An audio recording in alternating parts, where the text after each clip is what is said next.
عارف ايه الحلو في الدنيا دي؟ انها مش دايمة.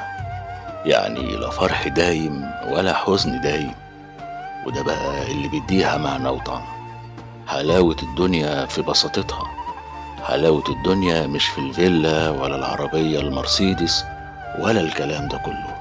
حلاوة الدنيا بإنك تكون راضي باللي في إيدك مهما كان صغير.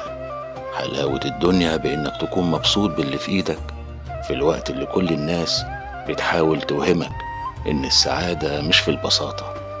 يمكن تكون بتقول جواك دلوقتي أنا جيت الدنيا غلط، لا ده زماني ولا ده مكاني.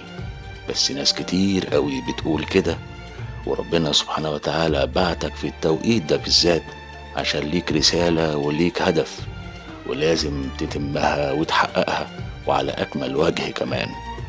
بس يا سلام لو كانت مع ناس بيحبوك بجد، راضيين يكملوا معاك مهما كانت الظروف.